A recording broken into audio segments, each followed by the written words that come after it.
Peter Dutton is facing backlash from Indigenous Peter leaders. Dutton's latest promise to hold a second referendum if this one fails. As the Yes campaign harnessed the power of the country's most iconic song, Sky News was trying to understand why just one referendum wasn't going to cut it for Peter Dutton. So you'd hold another referendum? I believe very strongly, yes, I believe very strongly that it is the right thing to do. Reaction was swift. I find this absolutely bizarre, and here he is, gobbing off out there. We would work with the Labor Party to bring forward a referendum that we all support. They're already planning the sequel while doing everything they can to sabotage the original. This absolutely blows me away. You're kidding yourself, Duts. You're absolutely kidding yourself. But this morning, the opposition leader was doubling down. Another $450 million or so on another referendum for something First Nations people aren't actually asking for. I think it's the right thing and the respectful thing to do to simply acknowledge our history. The difference? Well, the opposition wants Indigenous recognition in the Constitution and would legislate for a version of the voice later. Their second referendum, though, won't be on what Indigenous people have asked for. Just recognition, not a voice. But then on the voice, they say they're going to legislate for a voice as well. They're up here in power for 9 years.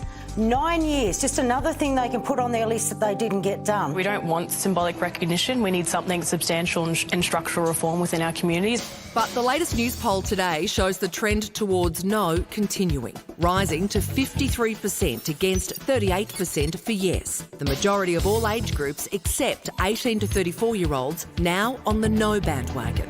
The Libs arguing if Labor would simply compromise on the question, we'd only need to vote once. The PM at the moment's going to spend about $450 million to pose a question on October 14 that he knows is going to fail. The Leader of the Opposition says he'll acknowledge that Indigenous people are here, but he won't talk with them or listen to them. It shows that it's all about politics. I'm not sure Peter Dutton knew what he was actually Yeah, saying is he there. serious It about seemed that? odd. He just sort of fell into it, I feel. And the No campaign leaders would have been watching that yesterday and said, you know, please, Peter, we don't need to go down on this track. I mean, because it doesn't make any sense.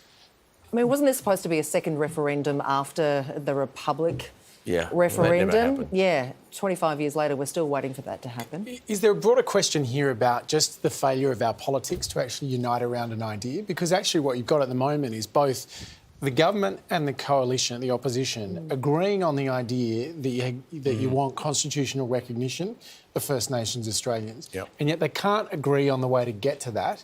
Both the government and the opposition agree on the idea of a voice to Parliament. One wants it legislated, the other wants it enshrined in the Constitution.